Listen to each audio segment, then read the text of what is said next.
அவர் கிறிஸ்தவர் இல்லை, அவர் ஒரு பிராமணன் குடும்பம். அவங்க அங்கே கராத்தே கிளாஸில் இருக்கும்போது என்னோட அவர் இருந்தார். அவருக்கு மகளுக்கு கல்யாணம் ஆகி பேர பேத்தினா எடுத்து இப்போ ஆசிரியர்கள் அவங்க இருக்கிறாங்க, மகளோட இருக்கிறாங்க. அங்கே அவருக்கும் ஒரு மனைவியும் கொரோனா வந்துருச்சு. எனக்கு டெய்லி மெசேஜ் போடுவார். அவர் போட்டு அவர் எனக்கு மெசேஜ் போடுறது மாதிரி நான் ரொம்ப கஷ்டப்பட்டுருக்கேன்னு சொல்லி போட்டார். இப்போ நான் அவருக்கு ஒரு பதில் போட்டேன். நான் போட்டு இந்த மாதிரி நான் அங்கே கவலைப்பட தைரியம் பாருங்க, நான் உங்களுக்காக ப்ரேயர் பண்ணுறேன், உங்களால் பிரார்த்தனை பண்ணுறேன், தைரியம் பாருங்க. அவங்க என்ன எனக்கு இந்த மாதிரி போனோம் ஏப்ரல் மாதத்தில் கொரோனா வந்து என் மனைவி வந்து சரியாயிடுச்சு, ஆண்டவர் எங்களை விடுதலை கொடுத்தாரு, உங்களுக்கு நான் விடுதலை கொடுப்பாரு, நான் உங்களுக்காக பிரார்த்தனை பண்ணுறேன்னு சொல்லி அவருக்கு மெசேஜ் போட்டுட்டேன். அவர் அந்த மெசேஜை பார்த்துட்டு அவர் எனக்கு ஒரு பதில் மெசேஜ் போட்டுருக்கிறார். அதை நான் படிச்சுக்காமல் நினைக்கிறேன் நான். ஆனால் அதுக்கு நேரம் நட முடியும். அவர் ஒரு பிராமின், ஒரு இந்து பயங்கரமாக விக்கிரகாரம் கொண்டு வருவார். அந்த மனுஷன் போட்டுருக்கிறாரு, நீங்கள் எனக்காக பிரார்த்தனை பண்ணுறேன்னு நீங்கள் இயேசு கிறிஸ்துவ பிரார்த்தனை சொல்கிறது ரொம்ப சந்தோஷம் இருக்குது, அதுக்காக நான் போடாத கூடிய நமஸ்காரம் பண்ணுறேன்னு சொல்லி அவர் நிறைய போட்டிருக்காரு. அவர் அதை படிக்கும்போது எனக்கு கண்ணு கலங்கிடுச்சு, அந்த மனுஷன் இப்படி எடுத்துக்கிறாருன்னு சொல்லிட்டு. அந்த மாதிரி என்ன சொல்ல வரேன்னா, ஜாக்கிரதையாக இருங்க. ஏன்னா காலங்கள் மோசமானதாக இருக்கிறது. எங்கே பார்த்தாலும் அழிவுகள், எங்கே பார்த்தாலும் நாச மோசங்கள், மரணங்கள் நடந்து கொண்டு இருக்கிறது. உலகத்தில் உங்கள் வீட்டில் டிவியை பாருங்கள், நியூஸ் எல்லாம் பாருங்கள். இப்போ பார்த்தாலும் சினிமாவும் சீரியலும் பார்த்துட்டு இருக்காருங்க. நியூஸை பாருங்கள். சீனா அன்றைக்கி அழிஞ்சுக்கிட்டு இருக்கு, அமெரிக்காவில் இன்னும் பெருகிட்டு இருக்கு. இப்போ கொரோனா பெருகி இன்க்ரீஸ் ஆகிட்டு இருக்கு. உலக நாடுகள்லாம் பயந்து செத்துட்டு இருக்கிறான். நீங்கள் எவ்வளோ அலட்சியமாக இருக்கிறீங்க தெரியும். கொஞ்சம் ஜாக்கிரதை இருங்க, ஆண்டவரை தேடுங்க. ஓகே, இன்னைக்கு நம்ம செய்தி பார்க்குறோம். ஆண்டவருடைய வசனத்தை நாம் வாசிக்கலாம்.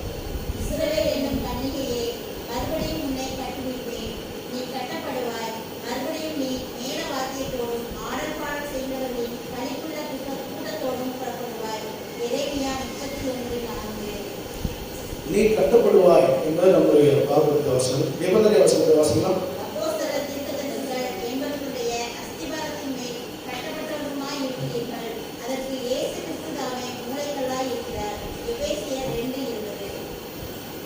அதற்கு இயேசு கிறிஸ்து தாமே மூளைகளாய் இருக்கிறார். இன்னைக்கு நாம் பார்க்கிற செய்தியுடைய தலைப்பு அற்புதமான சத்தியமும் அதிசயமான வெளிப்பாடுகளும். தலைப்பை நான் பேசுகிறேன். தலைப்பொருளை சொல்கிறேன், அற்புதமான சத்தியமும் அதிசயமான வெளிப்பாடுகளும். தலைப்பு புரியுதா? இன்னொரு முறை சொல்கிறேன், அற்புதமான சத்தியமும் அதிசயமான வெளிப்பாடுகள். உன்னத பாட்டு புஸ்தகம் வசனத்தை வாசிப்போம். முதல்ல 7ஆம் அதிகாரம்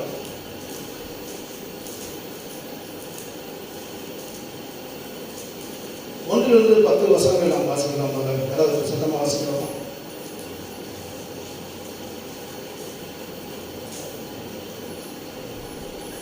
ராஜகுமாரத்தியே, பாதரட்சைகளிட்ட உன் பாதங்கள் மிகவும் அழகாய் இருக்கிறது.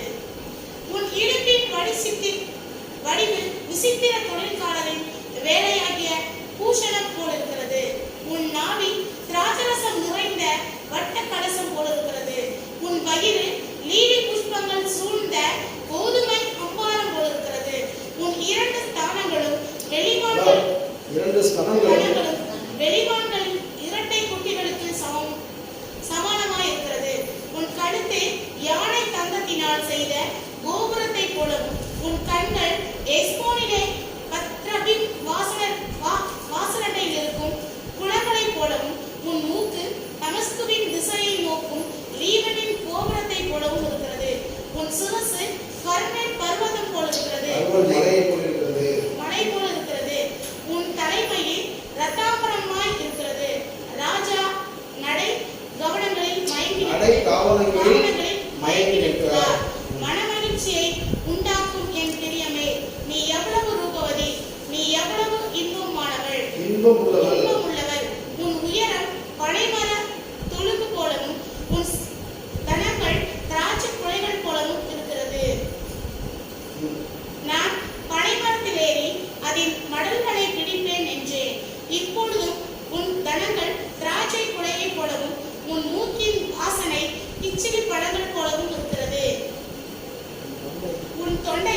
என் நேசர் குடிக்கையில் மெதுவாய் இறங்குகிறதும் உறங்குகிறவர்களின் உதடுகளை பேச பண்ணுகிறதுமான நல்ல திராட்சரசத்தை போடுகிறது.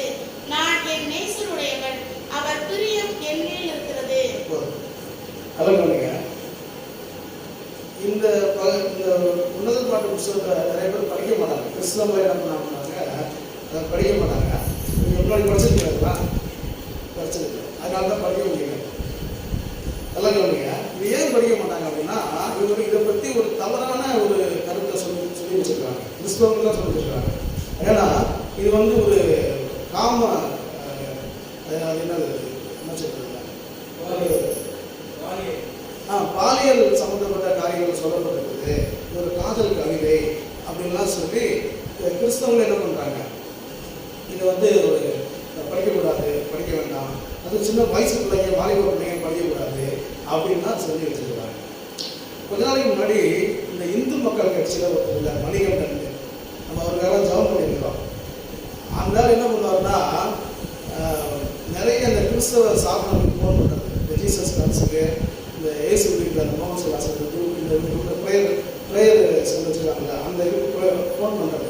ஃபோன் பண்ணி இந்த மாதிரி நாங்கள் ஜெபம் பண்ணோம் அப்படின்வாங்க. அவன் ஜெபம் பண்ணணும்னு சொல்லும் போது அவங்க கேட்குறாங்க, பைபிளில் அவங்க புத்தகத்தை இந்த மாதிரி ரொம்ப அசிங்கமாக வந்து ஆபாசமான காரியங்கள்லாம் எழுதப்பட்டிருக்கு, அதுக்கு என்னன்னு சொல்லி இந்த உன்னத பாடம் சொல்லிட்டு அவங்கள்ட்ட கேட்குறது. அவங்க என்ன பண்ணுவாங்கன்னா ஒழுங்காக பதில் சொல்ல மாட்டாங்க. இந்த கேட்குற கேள்விக்கு அவங்க ஒழுங்காக பதில் சொல்லாமல் அப்படி இப்படின்னு சொல்லி ஏதாவது மலுப்பலாக சொல்லுவாங்க. ஏன்னா அவங்களே வந்து தெரியாதுல்ல, அதனால இப்படி அவங்க மலுப்பலாக பதில் சொல்லுவாங்க. உடனே பிடிச்சிக்குமா கண்ணா அப்படின்னா திட்டுவான், அசிங்கமாக இவன் திட்டுவான். பைபிள்லேயே இப்படி போட்டுருக்கு, நீ எங்கே புஸ்தகத்தையும் குறை சொல்றியா, நீ எங்கள் ராமாயணத்தையும் மகாபாரத்தையும் குறை சொல்றியா, எங்கள் பகவத்கீதையை குறை சொல்றியா அப்படின்னு சொல்லி பயங்கரமாக கெட்ட பச்செல்லாம் பேசுகிறா. அவங்க கட் பண்ணி வாங்கிப்பாங்க. அதெல்லாம் யூடியூப்பில் போட்டு வருவாங்க பார்ப்பாங்க. அப்போது எனக்கு அதை பார்க்கும்போது பயங்கர டென்ஷன் ஆகும். என்ன அது, எனக்கு அவன் கேள்வி கேட்கறத பற்றி கேள்வி தெரியாதவங்க கேள்வி கேட்க தான் செய்வான். பதில் சொல்கிறவங்க சொல்லணும்ல. கேள்வி கேட்டால் எந்த ஒருத்தர் கேள்வி கேட்குறாருன்னா எனக்கு தெரிஞ்சால் சொல்லணும், ஒழுங்கா தெரியலன்னா தெரியலன்னு சொல்லிடணும். அதை விட்டுவிட்டு அதை சமாளிக்கிற மாதிரி ஏதாவது சொல்லிட்டு இருந்தால் அது ரொம்ப அசிங்கமாக இருக்கும். நல்லா பண்ணிங்க. நான் எதுக்கு சொல்லணும்னா, இந்த உன்னதப்பட்ட புஸ்தகம் கிறிஸ்தவர்கள் நினைப்பது போல, நாம் நினைப்பது போல பாலியல் சம்பந்தப்பட்ட காரியங்கள் அல்ல, ஆபாசமான வார்த்தைகளும் அல்ல. இது ஒரு தீர்க்க தரிசன புஸ்தகம். உன்னதப்பட்ட ஒரு தீர்க்க தரிசன புஸ்தகம். ரெண்டாவது எப்படி எழுதப்பட்டதுன்னா கவிதை வடிவில் எழுதப்பட்டது. நீங்கள் கவிதை எழுதுறவங்க யாராவது இருக்கீங்க? கவிதை எழுதுறவங்க யாராவது இருக்கீங்களா? தெரியாதா? இல்லைங்களா? இந்த கவிதை கட்டுறது அந்த இதெல்லாம் உங்களுக்கு கிடையாதுல்ல. கவிதை எழுதுறவங்கலாம் பார்த்தீங்கன்னா அவங்க எப்படி எழுதுவாங்கன்னா நேரடியாக எழுத மாட்டாங்க.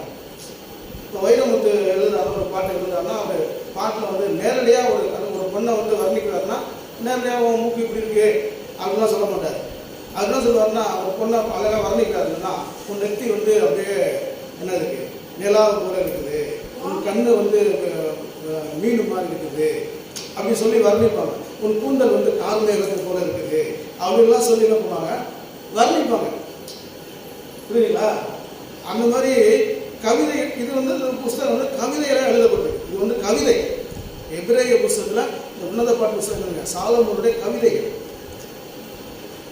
இந்த தமிழில் படிக்கிறது, இது தமிழில் உரைநடை மாதிரி நம்ம படிக்கிறோம் அப்படி. ஆனால் அதில் வந்து கவிதை நடையில் எழுதப்பட்டிருக்கு. இப்போ அதில் வந்து பார்த்தீங்கன்னா எல்லாமே மறைமுகமாக சொல்லப்பட்டிருக்கு. இதில் வந்து அதிகமாக ஆண்டவராகிய இயேசு கிறிஸ்து சபையை எப்படி நேசிக்கிறார், அவர் எப்படி சபையை பார்க்குறாரு, சபைக்கு அவர் என்ன செய்ய போகிறாரு, அவருடைய வருகை குறித்து, 1000 வருஷாட்சியை குறித்து, இதெல்லாம் இந்த உன்னத பாட்டில் இருக்குது. ஆனால் நாம் என்ன செஞ்சிடோம்னா இது வந்து ஏதோ ஆபாசமாக சொல்லப்பட்டிருக்குது அப்படின்னு நம்ம அதை ஒதுக்கி வச்சுக்கோம். இப்போ நம்ம என்ன பண்ண போகிறோம்னா இன்னைக்கு முதல் 2 வசனம் மட்டும் பார்க்க போகிறோம். இந்த 7ஆம் அதிகாரத்தில் முதல் 2 வசனத்தை பார்த்துட்டு இதுதான் அடுத்த வாரம் நம்ம பார்க்கலாம். இப்போ எப்படி மணவாளனாகிய இயேசு மணவாட்டியாகிய சபையை அவர் எப்படி பார்க்கிறார், எப்படி ரசிக்கிறார் அப்படின்னு சொல்லுவாங்க. ஃபர்ஸ்ட் முதல் வசனத்தை வாசிங்க.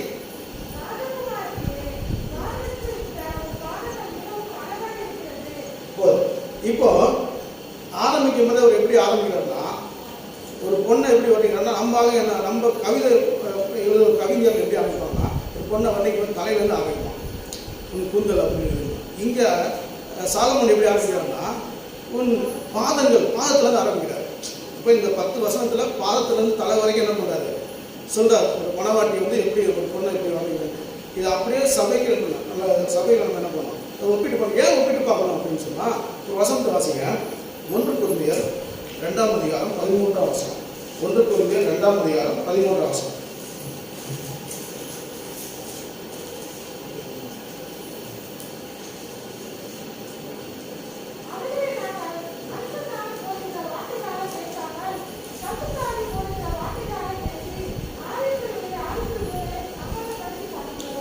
இந்த வசனத்தை ரொம்ப பொறுமையாக நிறுத்தி வாசிக்கணும். சாதாரணமாக அதெல்லாம் வாசிக்கக்கூடாது. இதெல்லாம் ரொம்ப ஆழமான கரைகள் இருக்கு. என்ன சொல்றாருன்னா, ஆவிக்குரியவைகளை ஆவிக்குரியவர்களோட சம்பந்தப்படுத்தி அங்கே காட்டணும்னு சொல்றாரு. அப்போ நம்ம என்ன செய்யணும் அப்படின்னா, ஆவிக்குரிய காரியங்களை ஆவிக்குரியவரோட சம்பந்தப்படுத்தி தான் பார்க்கணுமே தவிர அதை உலக காற்றோட சம்பந்தப்படுத்தக்கூடாது. இந்த வேத புத்தகம் ஆவிக்குரிய புஸ்தகம், ஸ்பிரிச்சுவல் புக். இதை இதோட சம்பந்தப்படுத்தணும், ஆவிக்குரிய காரியங்களோட சம்பந்தப்படுத்தணும். அதை விட்டு உலகத்தோட சம்பந்தப்படுத்தணும் வச்சுக்கோங்க, அர்த்தம்னா மாறி போயிடும். அதான் பொருள் சொல்றாரு, ஆவிக்குரிய காரியங்களை ஆவிக்குரியவரோட சம்பந்தப்படுத்தணும். அல்ல இந்த வசனம் நோட் பண்ணி வச்சிடணும், முக்கியமான வசனம் தான். சரி, இப்போ முதல்ல சொல்றாங்க, ராஜகுமாரத்தையே பாதரட்சையில் இருக்க ஒரு பாதங்கள் மிகவும் அழகா இருக்கிறது. பாதங்கள் அப்படின்னு சொன்னாலே இது எதை குறிக்குது அப்படின்னு சொன்னா, ஏசாயா 52:7. ஏசாயா 52ஆம் அதிகாரம் 7ஆம் வசனத்தை வாசிங்க.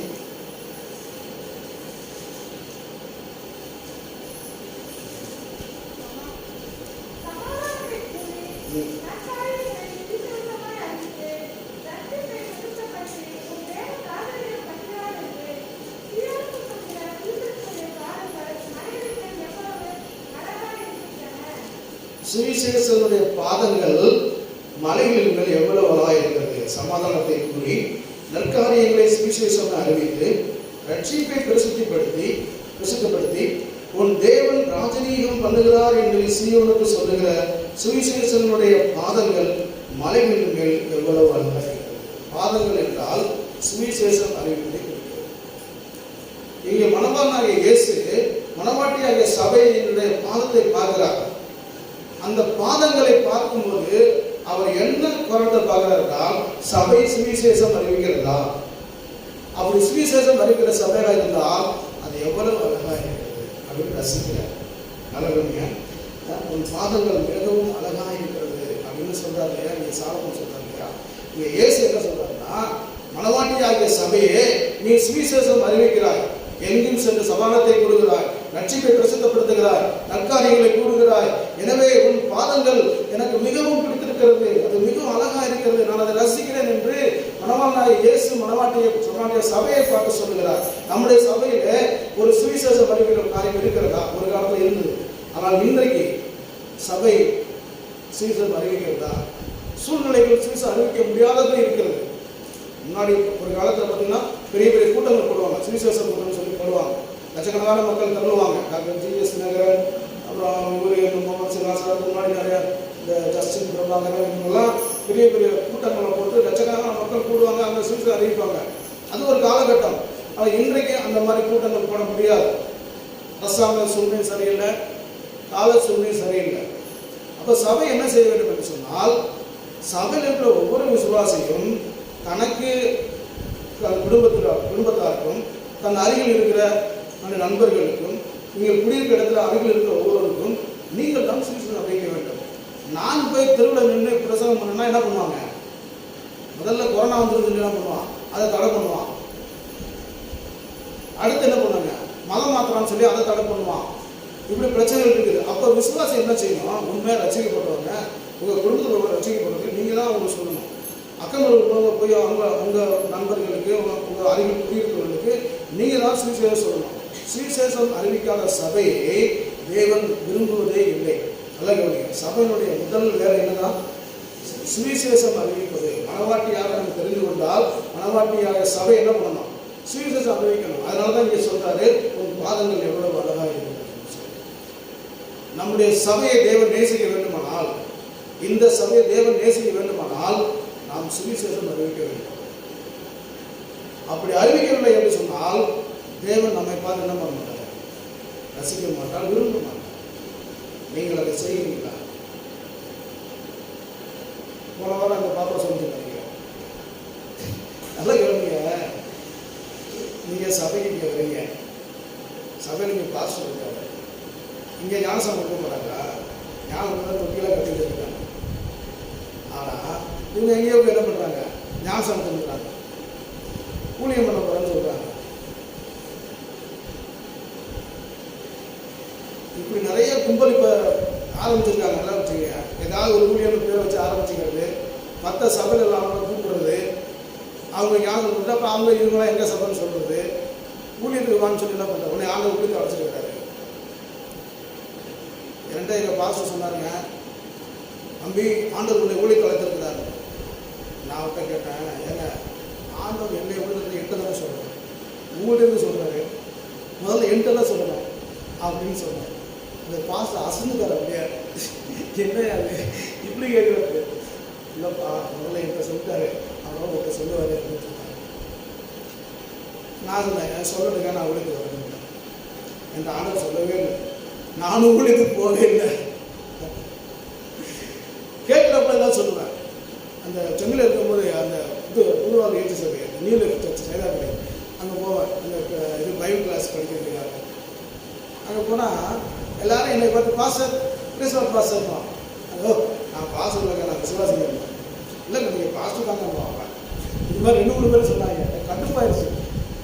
ஏன் அப்படின்னா எனக்கு ஊழியத்துக்கு வர்றதுக்கே அப்போ பிடிக்கல. அதான் சொன்னீங்க. அப்போது சுவிசேஷம் அறிவிக்கிறது அப்படின்னு சொன்னால் நீங்கள் முதல்ல உங்கள் இடத்துல இருக்கிற உங்கள் அருகில் இருக்கிற மக்களுக்கு என்ன பண்ணுவீங்க?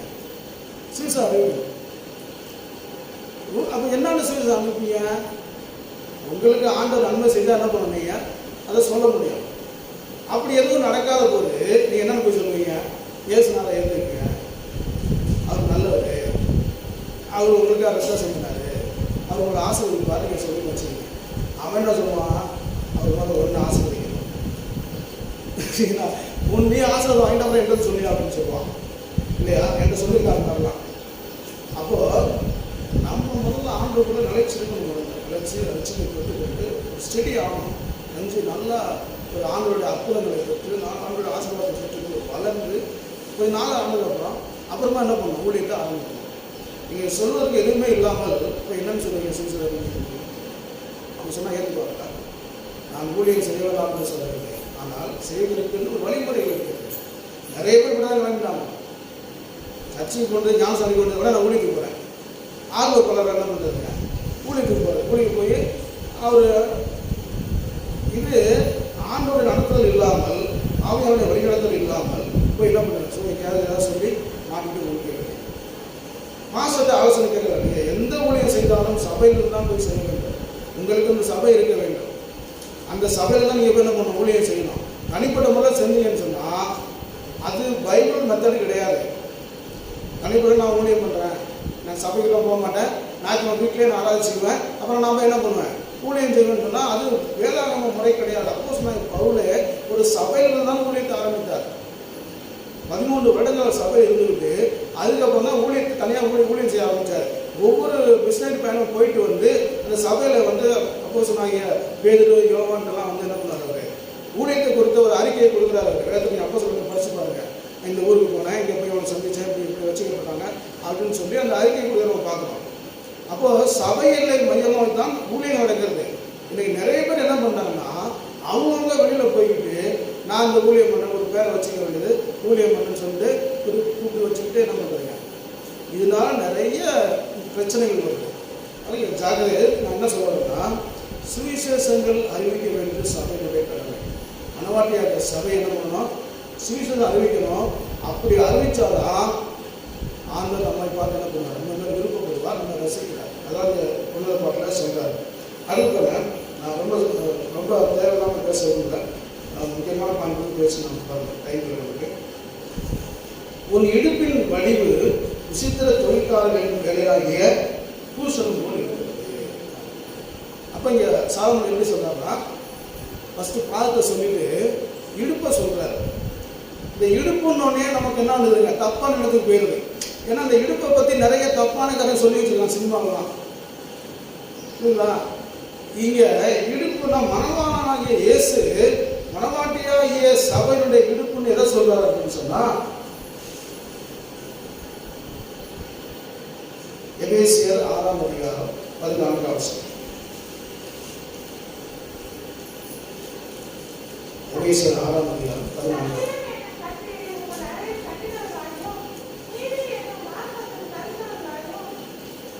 சத்தியம் என்னும் கட்சியை அறையில் கட்டினவர்களாகவும், அறைனா இடுப்பு, அறை என்பது இடுப்பு. இங்க இடுப்புல என்ன இருக்கான்னு பார்க்கிறாரு இயேசு கிறிஸ்து, மணவாளனாகிய இயேசு. சத்தியம் இருக்கிறதா? சத்தியம் என்னும் கச்சைனா பெல்ட். சத்தியம் என்னும் கச்சையை இடுப்பில் கட்டியிருக்கிறாயா? அல்ல, ஒரு யுத்தத்துக்கு போற ராணுவ வீரர், நீங்க சர்வாயுத வர்க்கம் சொல்லப்பட்டது. யுத்தத்துக்கு போற ராணுவ வீரருக்கு மேலே சட்டை போட்டு, பேண்ட் போட்டு, ஷூ போட்டு, கரையில் ஹெல்மெட்லாம் போட்டு துப்பாக்கி. ஆனால் இடுப்பில் மட்டும் பேண்ட்டு லூஸாக இருக்குன்னு வச்சுக்கிங்க, எப்படி இருக்கும்? போலீஸ்காரர் சொல்லுவார், இடுப்பு மட்டும் லூஸாக இருந்துச்சுன்னா என்ன பண்ணுறது, எப்படி இருக்கும்? எங்கேயும் வேகமாக போக முடியாது, நடக்க முடியாது, ஓட முடியாது, எதுவுமே பண்ண முடியாது இல்லையா? அதுக்கு கவனம்லாம் அங்கே தான் இருக்கும். இப்போ நான் பேண்ட்டு போட்டிருக்கேன், பெல்ட் கட்டி வந்துருக்கேன். இப்போ பேண்ட்டு லூஸாக இருந்துச்சுங்க, என் கவனம்லாம் எங்கே இருக்குன்னா அந்த பேண்ட்டை பிடிச்சிக்கிட்டு விழுந்து கீழே இறங்கி போட்டு அப்புறம் அந்த இடத்துல இருக்கும். அப்போ என்ன பண்ணோம், ஒரு பெல்ட் போட்டு இறுக்கி என்ன பண்ணோம், டைட் பண்ணி காட்டணும். அப்போ சபைக்கு முக்கியமான ஒரு காரியம் சத்தியம். சபை என்றால் சத்தியம் அங்கே இருக்க வேண்டும், சத்தியம் போதிக்கப்பட வேண்டும், சத்தியத்தின்படி நடக்க வேண்டும் ஜனங்கள்.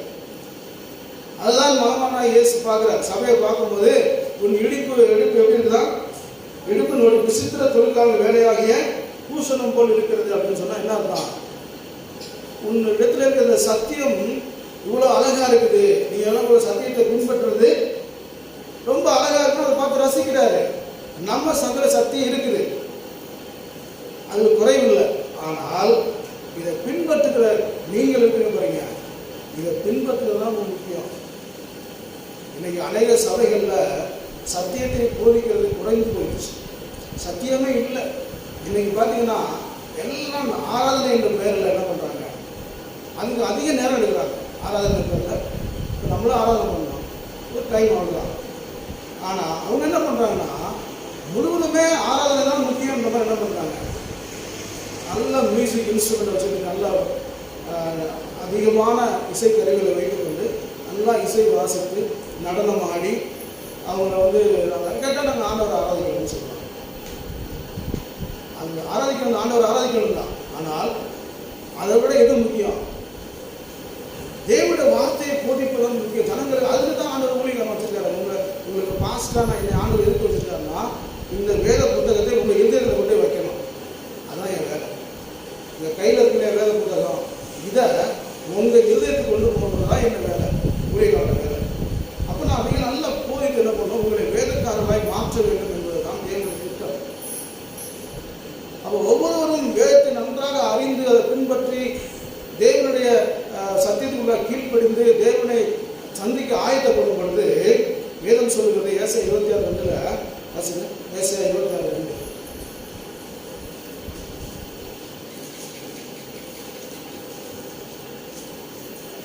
சத்தியத்தை கைக்கொண்டு வருகிற நீதியுள்ள ஜாதி உள்ளே பிரவேசிப்பதற்காக வாசல்களை திறவுங்கள்.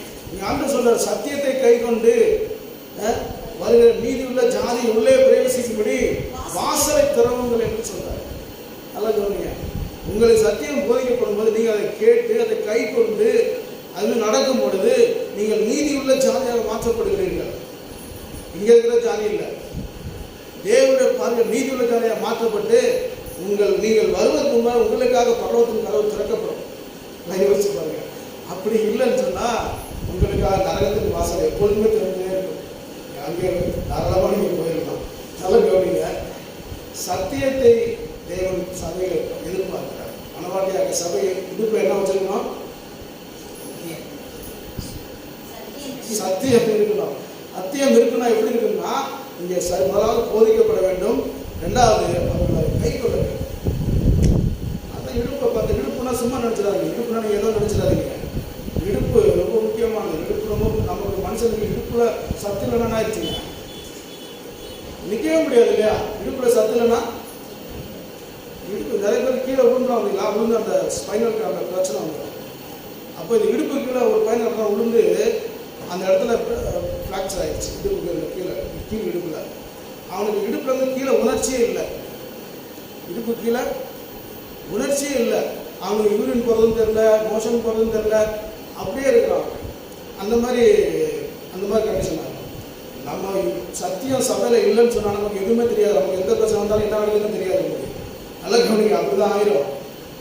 வேத வசனம் கூட நம்மள்கிட்ட இல்லை அப்படின்னு சொன்னால் பிசாசு எந்த ரூபத்தில் வரான், என்ன பண்ண போறான்னு நமக்கு எதுவுமே தெரியாது. அவன் பாட்டு ஏதாவது பண்ணுவான், நம்ம பாட்டு ஐயோ ஆண்டவரே பிரச்சனை வர்ற வரைக்கும் என்ன பண்ணுவான், நம்ம சந்தோஷமா இருப்போம், ஜாலியாக இருப்போம். பிரச்சனை வந்ததுக்கப்புறம் என்ன பண்ணுவான் எதுவுமே தெரியும். ஆனால் வேத வசனம் இருந்துச்சுன்னா பிரச்சனை வருவதுக்கு முன்னாலே ஆண்டவர் உங்களுக்கு சொல்லிடுவார், காட்டிடுவார். உங்களுக்கு பிரச்சனை வந்து ஜாக்கிரதையாக இருக்கு, அதை எப்படி சமாளிக்கணும் ஆண்டவர் வழியை காட்டிடுவார். அதான் வேத வசனம். ஆனால் வேத வசனம் உங்கள்கிட்ட எதிர்த்து இருக்குன்னு சொன்னால் ஆவியானவர் கூட இருக்கிறான்னு அர்த்தம். நல்லா புரிஞ்சுக்கங்க. வேத வசனம் உங்கள் எதிர்த்து இருக்குன்னு சொன்னால் என்ன அர்த்தம்? பரிசுத்த ஆவியானவர் உங்களுக்குள்ளே இருக்கிறார் என்று அர்த்தம். இப்போ அவர் அவங்க நடத்துவார், ஒவ்வொரு நாளும் நடத்துவார். ரொம்ப முக்கியம். மணவாளன் இயேசு இடுப்பை ரசிக்கிறார், மணவாளன் இடுப்பை ரசிக்கிறார் என்றால் அவர் சத்தியத்தை பார்க்கிறார். சத்தியம் கட்சி இடுப்பு இருக்குதா இருப்பார். தேவன் சபையை பார்க்கும்போது முதலாவது அவருடைய பாதங்களை பார்க்கிறார், சுவிசேஷம் இருக்கிறார்களா. இரண்டாவது அவருடைய இடுப்பை பார்க்கிறார், சத்தியம் இருக்கிறதா அந்த சபையில். அப்படிப்பட்ட சபை தான் அவர் ரசிக்கிறார். என் மணவாட்டி எவ்வளோ அழகாக இருக்கிறார். சரி, மூணாவது வரை போனோம். ரெண்டாவது வாசிக்கிறார். ஒரு நாவி திராட்சை ரசம் நிறைந்த வட்ட கலசம் போலிருக்கிறது. நாவி என்றால் என்ன சொல்லுங்க? ஐயாவே மூக்குன்றாரு. நாவி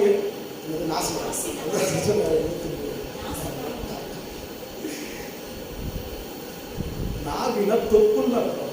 நாவின் எதை குறிக்குது? தொப்பு. நாவின தொப்பு. இங்க ஒரு நாவி திராட்சை ரசம் நிறைந்த வட்ட கலசம் போலிருக்கிறது அப்படின்னா மணவாட்டியனுடைய தொப்புல அவர் பார்க்கிறார்.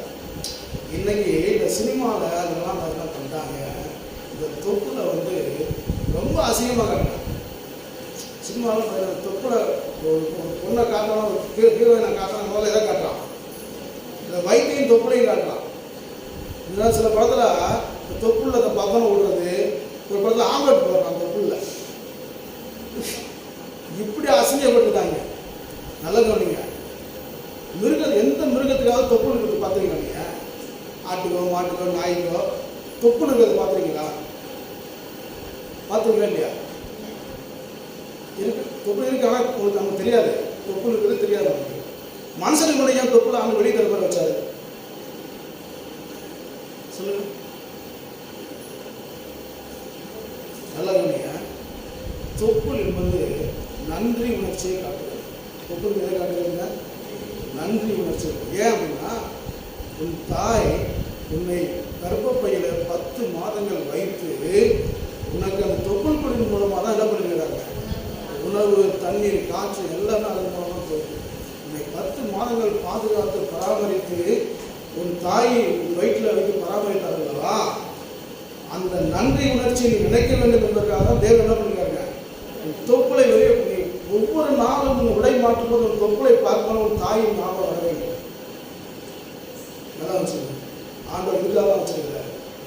அது சும்மா அழகு கவர்ச்சிக்காக இல்லை. இன்னைக்கு எல்லாம் பொம்பளைங்க சிட்டியில் பார்த்தீங்கன்னா அங்கே போய் ஓட்ட போட்டு ஒரு வளையத்தை மாட்டிக்கிறாங்க. எங்க தொப்புள் கேவலப்படுத்துறாங்க, பிசாசு பண்றாங்க. தேவன் எதுக்காக உருவாக்கினாலோ அந்த நோக்கத்தை அறியாதபடி மறைத்து அசிங்கமான காரியத்தை காட்டும்படி அது பிசாசு பண்ணுறாங்க. நல்ல கவனிங்க. நீங்கள் ஒவ்வொரு நாளும் உங்கள் தொப்புளை பார்க்கும்போது ஆனாலும் பெண்ணாலும் சரி உங்கள் தாயை நினைவு வர வேண்டும். இந்த தொப்புள் மூலமாக தான் என் தாயை பாதுகாத்து பராமரித்தார் என்பதை நீங்கள் உணர வேண்டும்.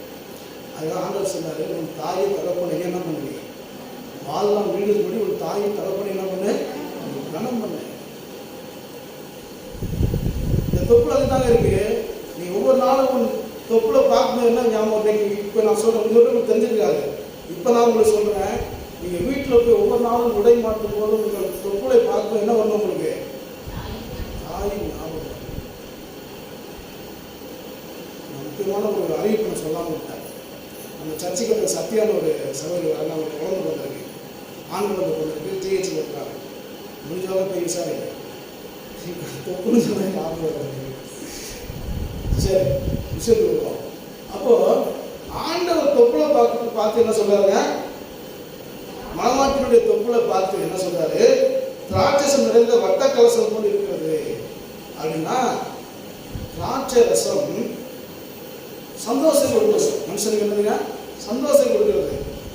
தொப்புளை பார்க்கும்போது அதை விட காப்பி எனக்கு சந்தோஷமா இருக்கு. திராட்சரசத்தை பார்த்து என்ன பண்ணுங்க? நாங்கள் சந்தோஷப்படுறோம். ஏன்? சபை நன்றி உணர்ச்சியோட இருக்கணும். சபை என்னதை கொடுக்குறீங்கன்னா நன்றி உணர்ச்சி, ஆண்டவருக்கு நன்றி உணர்ச்சியோட இருக்கணும். அதுதான் ஆண்டவர் பார்க்குறாரு. நீ ஆண்டவர் எவ்வளோ நன்மை செஞ்சுக்கிற உங்களுக்கு, எனக்கு ஒன்றுமே செய்யலப்பா சார், உங்களை ரட்சிப்பதே என்ன பண்ணுறது பெரிய காரணம். நமக்காக அவர் ஜீவன் கொடுப்பதற்கு நாம் யாருங்க? நமக்காக ஜீவனை கொடுப்பதற்கும் சிறுவலை தொங்குவதற்கும் நமக்கு என்ன தகுதி இருக்கு? யோசிப்பாருங்களா? மனுஷனுக்கு தகுதியே கிடையாது. நான் ஒரு யூடியூப்ல ஒரு கருத்தை நான் பார்க்குறாங்க. நம்முடைய தமிழ்நாட்டோட நிதியமைச்சர் பேர் என்ன சொல்லுங்க? பிடிஆர் பழனிவேல் தியாகராஜர். ரைட்டா? திமுக வெறியர்கள் என்ன சொல்றாரு பாருங்க.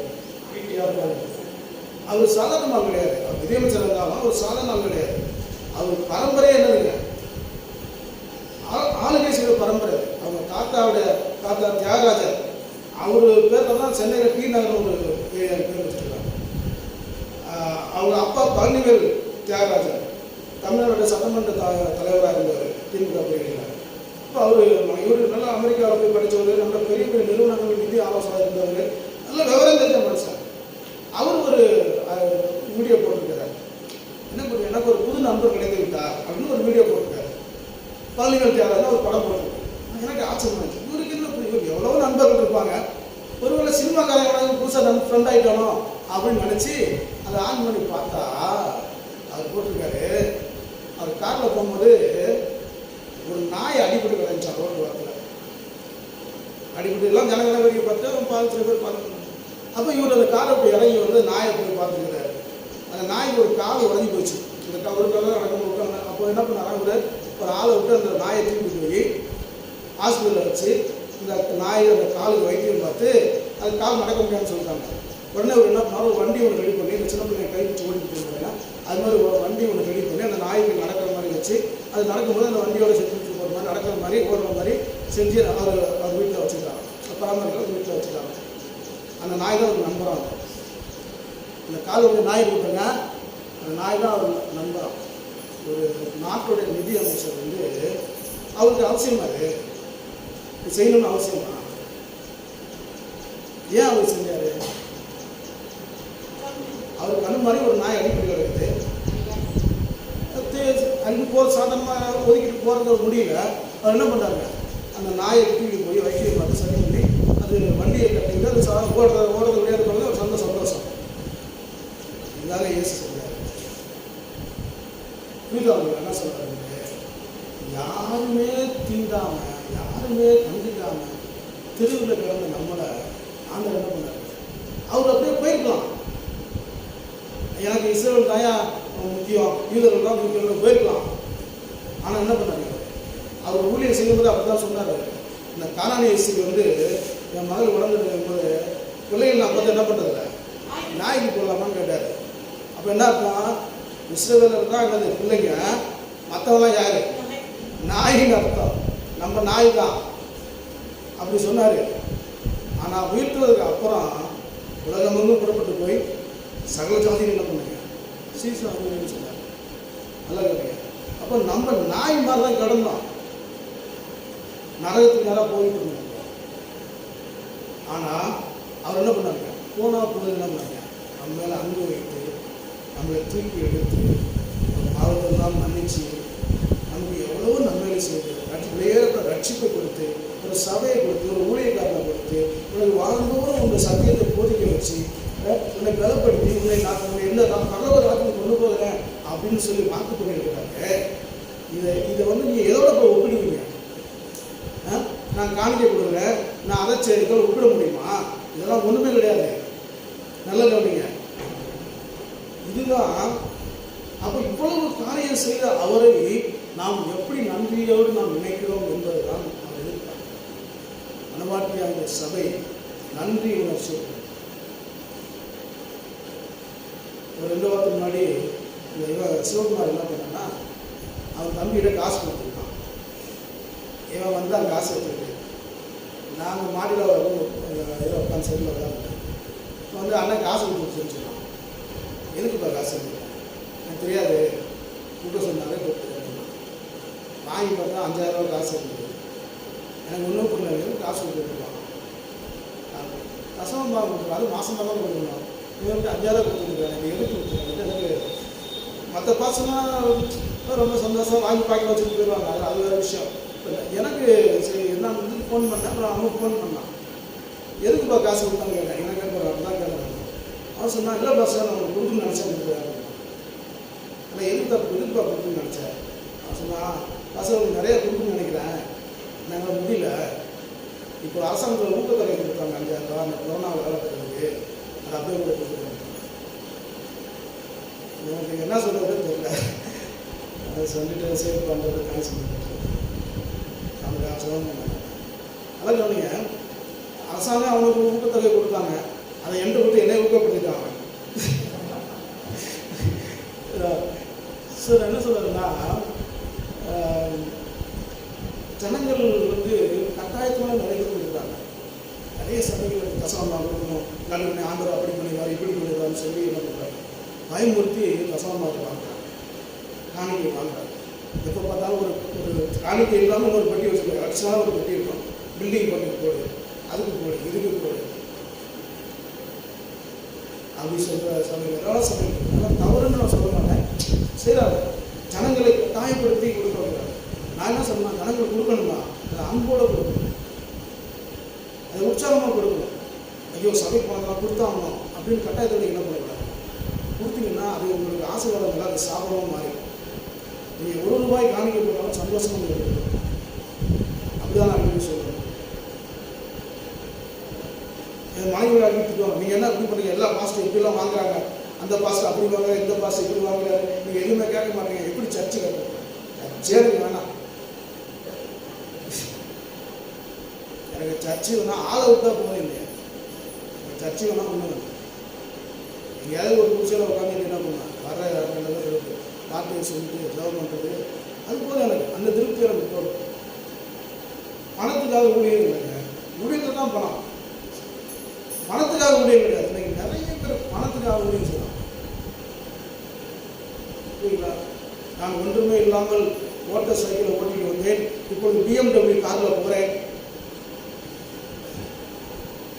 எனக்கு சைக்கிள் வேணாம், கார் வேணாம், எனக்கு ஒன்று வேணாம், ஆண்டவன் மட்டும் போதும். இது என்னோட மனப்பான்மை. பல விதமாக இருக்கிறாங்க. சிலர் குளித்து வர மாதிரி சில நோக்கத்தோடு வர்றாங்க. அப்படி பில்டிங் கட்டணும், இப்படி கார் வாங்கணும், இப்படி பங்களா வாங்கணும், இப்படிலாம் இருக்கணும்.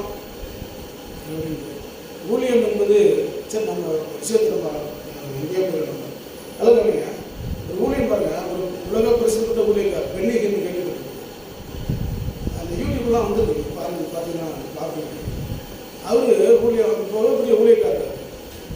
அவர் ஊழியத்தில் என்ன பண்ணாங்க, இந்த மாதிரி அற்புதம் பண்ணுறதெல்லாம் உண்மையாக பொய்யான்னு கண்டுபிடிக்கணுட்டு அமெரிக்காவில் என்ன பண்ணிட்டான், இந்த பத்திரிகைக்காரங்க இருக்காங்க, இவங்கெல்லாம் என்ன ஒரு ஆலோசனை பண்ணி அந்த பத்திரிகையாளர் நல்லா இருக்கிற ஆளை வீல் சேரில் உட்கார வச்சு, ஒரு பொம்பளை வீல் சேரில் உட்கார வச்சு கூட்டத்தில் கொண்டு போயிட்டான். இந்த மாதிரி ஒரு மாட்டாக நடக்கணும்னு நினைட்டாங்க, இவர் நீங்கள் சுகமாக இருங்க அப்படின்னு சொல்லி. உடனே இவர் என்ன பண்ணுறாருங்க, வந்து அப்படியே ஜெபம் பண்ணோன்னா அந்த மாதிரி என்ன பண்ணிச்சுங்க, சுகமாக எப்படியே இருந்துச்சு நடிச்சு அப்படியே வந்து நடந்து வந்துருச்சு. உடனே ஆண்டவர் சுகமாகிட்டான்னு சொல்லி கை தப்பி வச்சு அவர் சாட்சி சொல்லுவார். அவரை என்ன பண்ணிட்டாங்க, ஃபோன் பண்ணி இப்போ ஆயாங்க ஆஃபீஸுக்கு வந்தால் இவங்க நல்லா தான் இருந்தாங்க, இவங்க ஒன்றும் கால் நடக்க முடியாமல் நல்லா தான் இருந்தாங்க, இவங்க ஒன்று செக் பண்ண தான் வந்தாங்க, நீ அது தெரியாமல் நீ இப்படி கூப்பிட்டு வச்சுட்டு ஆண்டவர் சுகமாக்குறோம் சொல்றீங்க. ஆண்டவர் உண்மையில சுகமாக்குறாங்க. நல்லா தானே இருந்தாங்க. இப்போ எப்படி இருக்காங்க கேட்கும்போது இந்த பெண்ணில் என்ன சொல்லிட்டா தெரியுங்களா,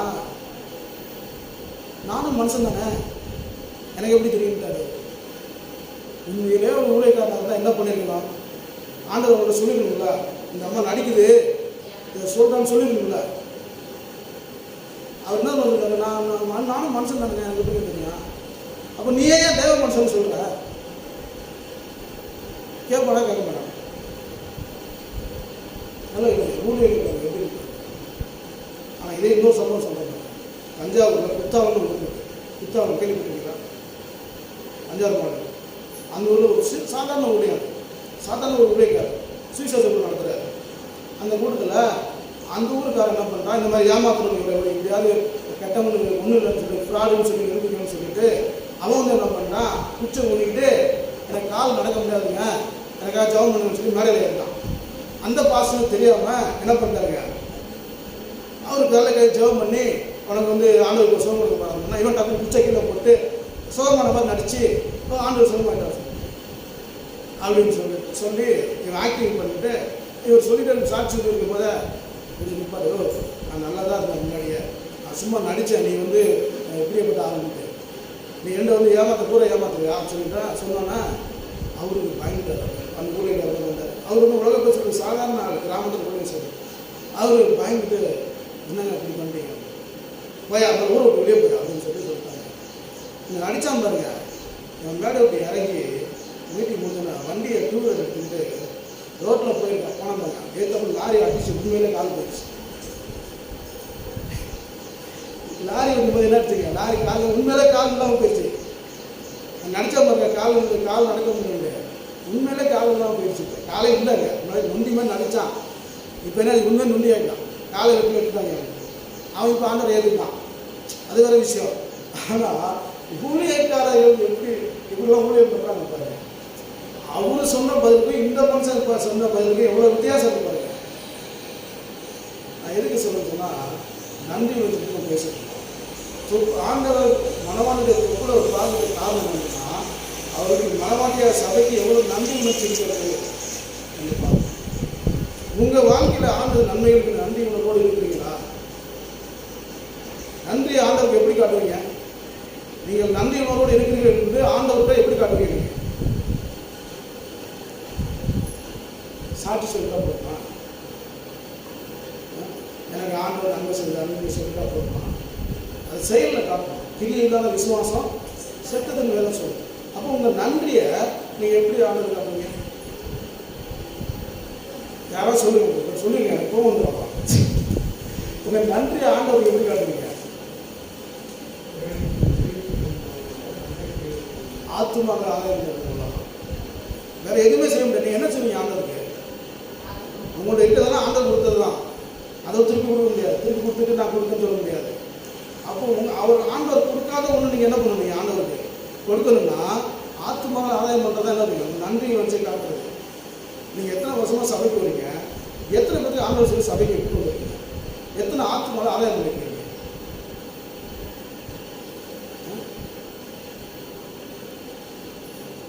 நான் மட்டும் போனால் போதும் பரவாயில்லை.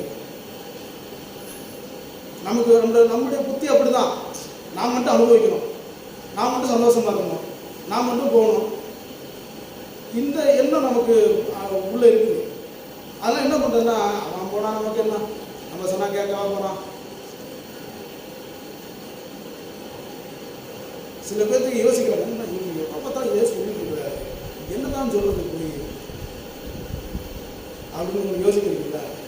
நீங்கள் யோசிக்க வீட்டில் போய் இதே யோசிக்க. இந்த பாஸ்ட் எப்போ பார்த்தாலும் ஆத்மாவாக போய் சீசா அப்படின்னு சொல்லிட்டு இருக்கிறாரு, என்னதான் செய்யுது அப்படின்னு யோசிச்சு கடவுளை ஏதாவது ஒன்று செய்ப்பாங்க, ஏதாவது சொல்லிக் கொடுப்பாரு. என்ன பண்ணுங்க, அவர்கிட்ட அடம் பிடிக்கணும் போய்.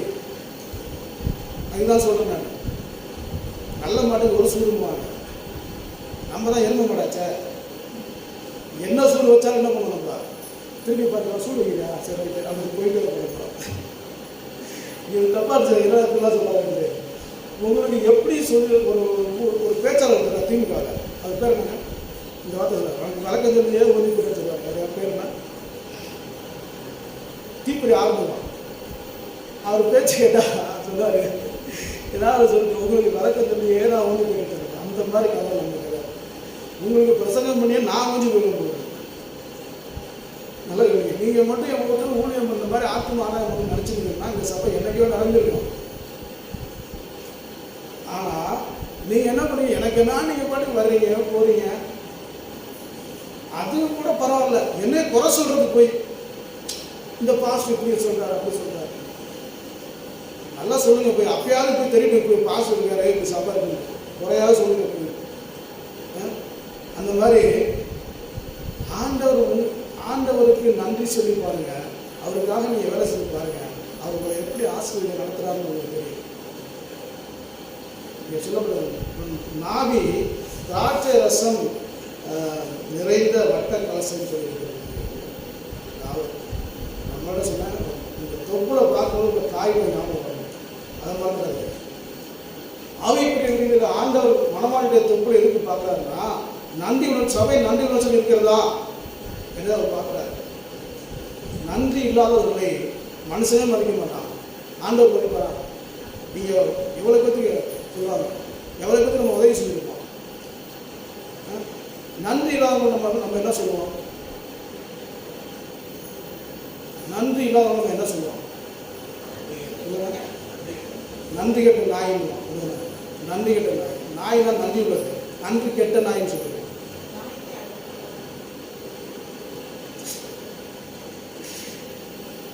நன்றி இருக்கிறீங்க. மனுஷன் நம்ம மனுஷனே எதிர்பார்க்குறான். நம்ம ஒரு உதவி செஞ்சோம்னா நன்றியோட இருக்கணும்னு சொல்லிட்டு. ஆனால் கடவுள் எப்படி அவர் எதிர்பார்க்காம இருப்பாரா? அவர் உங்களுக்கு செய்த நன்மைகள் எவ்வளோ பெரிய நன்மைகள், உங்களுக்காக ஜீவன் தந்தது எவ்வளோ பெரிய விஷயம். அப்போ நீங்கள் நன்றிகளெல்லாம் இருக்கிறது இல்லையா? அப்போ நன்றி எப்படி காட்டுறீங்கன்னா ஆத்மாதான் மட்டும் தான், வேற எதுவும் செஞ்சு காட்ட முடியாது. இந்த தொப்புளை பற்றி சொல்லுங்க. அடுத்து கடைசியாக பாருங்க, உன் வயிறு நீலி புஷ்பங்கள் சூழ்ந்த கோதுமை அம்பாரம் போயிருக்கிறது. எப்படி வயிறை பார்க்குற மாவான ஏசி என்ன பண்ணுறாங்க, மனவாட்டினுடைய வயிறை பார்த்து சொல்கிறாரு, உன் வயிறு நீலி புஷ்பங்கள் சூழ்ந்த கோதுமை அம்பாரம் போயிருக்கிறது. அம்பாரம் அப்படின்னா இந்த நீங்கள் வயல் அறுவடை பண்ணி இந்த கட்டெல்லாம் கொண்டு போய் குளிச்சு வச்சுருப்பாங்க பாருங்க. இந்த போர் அடிக்கிற காலத்தில் பார்த்து என்ன பண்ணியிருப்பாங்க, நெல்லெல்லாம் அடுக்கி வச்சுருப்பாங்க கட்டுக்கட்டாக கட்டி. அது மாதிரி கோதுமை என்ன பண்ணிக்கிறாங்க, அந்த குளிச்சு இருக்கிறது தான் அம்பாரம்னு சொல்கிறது, கோதுமை அம்பாரம்னு சொல்கிறது. அது மாதிரி இருக்கிற வயிறு அப்படின்னு என்ன அர்த்தம்னா, வயிறு என்பது உணவையும் திருப்தியையும் காட்டுகிறது. வயிறு என்பதை காட்டுகிறீங்க, உணவையும் திருப்தியையும் காட்டுகிறது. நம்ம வயிறு பாருங்க, நீங்கள் சாப்பிட்டீங்கன்னா சாப்பிட்டுருக்கீங்க, நிறைய இருக்குது, நிறைய ஐட்டம் இருக்குது. நீங்கள் சாப்பிட்டு ஒரு அளவுக்கு சாப்பிடும் போது உங்கள் வயிறு சொல்லிடும் போதுன்ட்டு. உங்கள் வயிறு என்ன சொல்லிடும், இது போதும் பாட்டு சொல்லிடும். ஆனால் மனசு என்ன பண்ணுங்க, இன்னும் தின்னு சிக்கனை தின்னு, அதை தின்னுக்கிட்டே இருக்கு. இன்னும் தின்னுறானே அவனே தின்னு போயிடுவான் அப்படி என்ன பண்ணுறீங்க, தின்னுன்னு சொல்லும் மனசு. நான் வயிறு என்ன பண்ணுவோம், ஐயோ போதும், இதுக்கு மேலே செரிமானம் பண்ண முடியாது, போதும் சொல்லிக்கிட்டே இருக்கோம். நம்மளால் விடவே மாட்டான். என்ன பண்ணுவாங்க, ஃபுல் கட்டுது. அப்புறம் செரிமானம் ஆகாது. செரிமானம் ஆகாமல் அப்புறம் அது செரிமானம் ஆகிறதுக்கு ஏதாவது குடிப்பாங்க. இந்த கோமத்திராக இப்படி குடிச்சிட்டு செரிமானம் ஆகிறதுக்கு ஒரு வேலை செய்வாங்க. அப்போ இந்த வயிறு எவ்வளோ மோசமாக பிரதாபமாக இருக்குன்னு பாருங்க.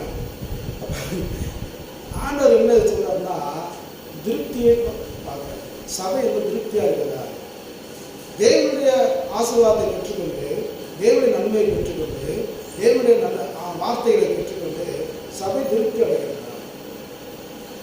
என்னைக்காவது ஒரு நாள் நீ ஆண்டவர் உட்காந்து ஆண்டவர் எனக்கு போதும் ஆண்டவர் சொல்லியிருக்கீங்க, என்னைக்காவது சொல்லியிருக்கீங்களா, பாச எங்களுக்கு எவ்வளோ தேவை இருக்குது, நாங்கள் எப்படி போதும்னு சொல்கிறது அப்படி கேட்பீங்க. அப்படிதானே சொல்லுவீங்க.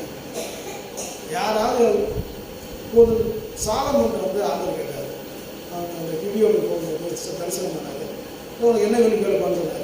அவன் என்ன பண்ணால், எனக்கு இந்த ஜனங்களை ஞானம் விசாரிக்கிறதுக்கு ஞானத்தை கொடுக்குறாங்க. ஏன் அவன் ஞானத்தை கேட்டான், அவன் ஏகப்பட்ட சொத்து சேர்த்துக்கலாம். அப்பக்காரன் தாவீது என்ன பண்ணாங்க, ஏகப்பட்ட பொண்ணையும் தங்கத்தையும் வெள்ளியும் எல்லாத்தையும் சேர்த்து வச்சுட்டான். அதுவும் சாதாரண நாள்லாம் ராஜா நாட்டுக்கே ராஜா. அவன் வேணும் தான் கேட்பான். இந்த தங்கத்தை கொடு அதை கூட கேட்பான். ஞானத்தை கொண்டு கேட்டான். அவனுக்கு எது தேவையோ அதை கேட்டான். நம்ம அப்படியே இருக்கிறோம். நமக்கு ஏகப்பட்ட தேவைகள் இருக்குது. ஆனால் என்ன கேட்போம்? அப்போ எனக்கு இன்னும் வேணும் வேணும்னு கேட்போம். எவ்வளோ நாளைக்கு கேட்பேன்? சாகு வரைக்கும் கேட்டு தான் இருப்பாங்க. எனக்கு அதை கொடுங்க, எனக்கு முதல்ல எனக்கு நமக்கு கேட்குறது அந்த எனக்கு அதை கொடுங்க. அப்புறம் பிள்ளைங்க பேசணும், பிள்ளைங்க வேலை கொடுங்க, பிள்ளைக்கு பொண்ணை கொடுங்க, மாப்பிள்ளையை கொடுங்க அப்படி கேட்போம். அப்புறம் பேர பிள்ளைங்க வரும், அவனோட பேர பிள்ளைங்களை ஆசைப்படுவீங்க, அந்த பிள்ளைங்களை அப்படி பண்ணுங்க. சாவு நேரத்தில் அவனோட நான் பர்வத்துக்கு வேலை செய்யணும். சாவு நேரத்தில் இதுதான் விசுவாசங்களை போல.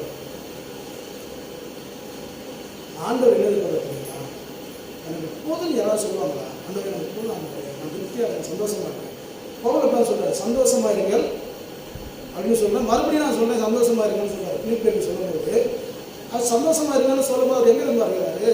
அவர் ஜெயிலில் மரண தண்டனை எதிர்பார்த்து காத்துட்டு இருக்கிறாரு. மரண தண்டனை நிச்சயம் இருக்கு. அப்போ எழுதுற அந்த லெட்டர் பிலிப்பியர் சபைக்கு எழுதுறாரு, சந்தோஷமா இருக்குன்னு சொல்கிறாரு. அப்போ அவரே சொல்கிறாரு, நான் வாழ்ந்திருக்கவும் கற்றுக்கிட்டுருக்கேன், தாழ்ந்திருக்கவும் நான் கற்றுக்கொண்டிருக்கிறேன், எந்த சூழ்நிலையும் மனரம்யமாக இருக்கிற என்ன பண்ணியிருக்கேன், கற்றுக்கொண்டிருக்கிறேன்னு சொல்கிறார். ஆண்டவர் இப்படிப்பட்ட இருதயங்களை விரும்புகிறார்.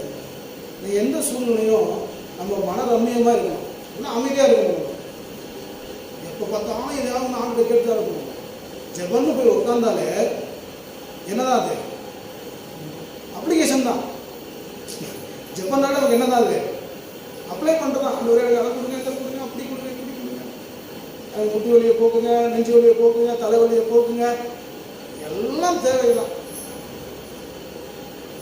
அதான் இவருடைய சுரேஷ் ராமச்சந்திரன் அவருக்கு செய்கிற மெசேஜ் தான் இதெல்லாம். சொல்லுறது உன்னதப்பட்ட சொல்லலாம் அவருக்கு சொல்லி கொடுத்ததுதான். அவர் சொல்லுவார், ஏதாவது வசனம் மனப்பாட வசனம் சொல்லுவேன்னு சொல்லுவாங்க. சரி கேட்பாரு, உங்களுக்கு தெரிஞ்ச மனப்பாட சொல்லுங்க. இப்போ நான் கேட்குறேன்னு வச்சுக்கேன், ஏதாவது மனப்பாட வசனம் சொல்லுங்கன்னா ஜனங்க சொல்கிற மனப்பாட வசனம் இல்லாமல் அவங்க தேவை கேட்குற மாதிரி தான் இருக்கும். ஆண்டவர் சந்தோஷப்படுத்த மாதிரி எந்த வசனமும் சொல்ல மாட்டாங்க. நான் சொல்லி கொடுக்குற மனப்பாட வசனம்னா அப்படியே சொல்லி கொடுப்பாங்க ஜனங்க, ஊழியக்காரங்க. நல்லா கேளுங்க. அப்போது வயிறை பற்றி அவர் பார்க்குறாருன்னா அவருக்கு இந்த ஜனங்க சபை திருப்தி அடைகிறதா, என்னுடைய வார்த்தையினாலே இவர்கள் திருப்தி அடைகிறார்களா, என்னுடைய என்னது கோஷிப்பினாலே அவர்கள் திருப்தி அடைகிறார்களா, சபைக்கு நமக்கு ஒரு திருப்தி இருக்கணும். நல்லா கவனிங்க. ஆண்டவரை காட்டில் நமக்கு என்ன பெரிய இது கிடைச்சிருக்குது? நமக்கு எல்லாவற்றையும் கொடுக்குற ஆண்டவர் நம்ம கூட இருக்கிறார். அது எவ்வளோ பெரிய சந்தோஷம். அது நம்ம கூட திருப்தி அடையணும். நம்ம ஆண்டவருக்கு இருக்கும் போதே நம்ம என்ன பண்ணுவோம், எனக்கு அதை கொடுங்க, இதை கொடுங்க. நல்லா சொன்னீங்க. நம்முடைய தேவைகளெல்லாம் ஆண்டவர் என்ன பண்ணுவாங்க, ஏற்ற காலத்தில் அவர் சந்திப்பார். இந்த விசுவாசம் இருக்கணும். நீங்கள் கேட்கறதுனால ஆண்டவர் என்ன பண்ண மாட்டாங்க, உடனே செஞ்சிட மாட்டார். ஆண்டவர் எனக்கு இன்னைக்கு இதை கொடுங்க ஆண்டவர் அப்படின்னு கேட்டால் இன்றைக்கி ஆண்டவர் கொடுத்துட மாட்டார். நமக்கு அது எப்போ தேவைன்னு அவருக்கு தெரியும், அப்போ தான் அவர் கொடுப்பாரு. புரியுதுங்களா? உங்களுக்கு தேவை என்னதுன்ட்டு அவருக்கு தெரியும். அந்தந்த காலத்தில் அவர் கொடுப்பார் நிச்சயமாக. அதுக்காக நான் அம்பானி மாதிரி இது மாதிரி பில்கேட்ஸ் மாதிரி நான் இப்போ கோடி சொன்னேன் அப்படின்னு கேட்டிங்கன்னா அப்படிலாம் கொடுக்க மாட்டார். ஏன்னா இந்த உலகம் உங்களுக்கானது அல்ல, நீங்கள் பரலோகத்துக்குரியவர்கள். இந்த உலகத்தை கட்டி பிடிச்சி ஆள்றாங்கன்னா என்ன பண்ணுவான், கோடி சொன்னாகணும், அப்படி ஆகணும், இப்படி ஆகணும்னு சொல்லி கேட்பான். நாம் அப்படி கேட்கக்கூடாது. நம்ம என்ன பண்ணுங்க, நம்ம பரலோகத்தில், நம்ம குடியிருப்பு பரலோகத்தில் இருக்கிறது, அதை அடிப்படையாக கேட்கணும் ஆண்டவர்கிட்ட. பரலோகத்துக்கு போகிறவன் இங்கே எதுக்கு வீடு கேட்கலாம் சொல்லுங்கள்? பரலோகத்துக்கு நான் போகணுன்னு கேட்குறவன் இங்கே இருக்க சொந்த வீடு வேணும்னு கேட்கலாம். இங்கே இருக்க போகிறீங்க, நீ செத்தா போகிற மேலே பரலோகத்துக்கு போக, அங்கே உனக்கு வீடு வேணும்னு கேட்கணும். நீங்கள் அதுக்கு இங்கே சொந்த வீடு என்ன ஆண்டு போகிறா, இங்கே வீடு தண்ணி இங்கே இருந்துக்கிட்டு போயிருவாங்க சொல்லிடுவார். நல்லா கேளுங்க. அதனால் ஆண்டவர் கொடுக்குற ஆசீர்வாதங்கள் என்ன பண்ணோம், திருப்தி அடையும். அதுதான் ஆண்டவர், அதெல்லாம் வயிறை பற்றி சொல்லுவோம். இப்படி மாதத்திலிருந்து என்ன பண்ண தலை வரைக்கும் இதை சொல்லப்படுது. இப்போ நான் ரெண்டு வருஷம் தான் எடுத்துக்கிறேன். வாதம், தொப்புள், வயிறு, இதை கொடுத்து அடுத்து இந்த ஸ்தனங்கள் இதெல்லாம் நிறையா அடுத்த வாரத்தில் பார்ப்போம். நீங்கள் வீட்டில் என்ன பண்ணோம், இந்த அதிகாரத்தை படிக்கணும். நீங்கள் சொன்னதை கேட்க மாட்டீங்களா? சொல்கிறது ஒரு கடமை, கேட்குறத எங்களுக்கு இந்த நேரம் கேட்கணும் அப்படின்னு சொல்லி வீட்டில் போய் படிச்சு பாருங்க. இல்லை என்ன ஆண்டவர் சொல்லியிருப்பாரு அப்படின்னு வீட்டில் படித்து பார்த்து ஒரு திங்க் பண்ணுங்க. ஆண்டவர் உங்களுக்கு வெளிப்பாடு கொடுக்குறாரு. ஆண்டுக்கு எனக்கு மட்டும் கொடுக்க மாட்டேன் வெளிப்பாடு. நல்லா சொன்னீங்க. அந்த வெளிப்பாடு ஊழியக்காரங்க மட்டும் இல்லை, யாரெல்லாம் வேதத்தை நேசிக்கிறாங்களோ அவங்க எல்லாத்துக்கும் ஆண்டு வெளிப்பாடு கொடுப்பாரு. அது சின்ன பிள்ளைங்க படித்தா கூட ஆண்டு என்ன பண்ணுவாங்க, அவங்களை விளக்கி காட்டுவார். தேவன் வேதம் சொல்லுகிறது, சகல பிரஸ்தாபத்தை பார்க்கிலும் இந்த வார்த்தையை நீங்கள் மையப்படுத்தி சொல்லு. அப்போ வார்த்தையை மையப்படுத்த தேவன். இந்த வார்த்தையை யாரெல்லாம் நேசிக்கிறாங்களோ அவங்க எல்லாத்தையும் ஆண்டவர் மையப்படுத்துவார். ஊழியக்காரன் விசுவாசம் வித்தியாசம் கிடையாது. நீங்கள் இப்போ வீட்டில் படிச்சு பாருங்க, உங்களுக்கு ஆண்டவர் என்ன பண்ணுவாங்க, வெளிப்பாடுகள் கொடுப்பார். நான் வீட்டில் வந்து படிச்சு பாருங்க. முதலாவது நீங்கள் நான் கேட்ட வசனத்துக்கு நான் சொல்லுவேன், சுவிசேஷம் வரைக்கும் நான் வெளிப்பாடுறேன். வார்த்தை இதில் நாவி நன்றி வச்சு நன்றி கூட இருக்கு. தாய்க்கு நன்றி கூட இருக்கு. இந்த தாய் உங்களை எப்படி நடத்தலாம், உங்களை அசிங்கமாக பேசலாம், திட்டலாம், அடிக்கலாம், கொடுமைப்படுத்தலாம். அவங்க ஒருவேளை அவங்க தப்பானவங்களும் இருக்கலாம்.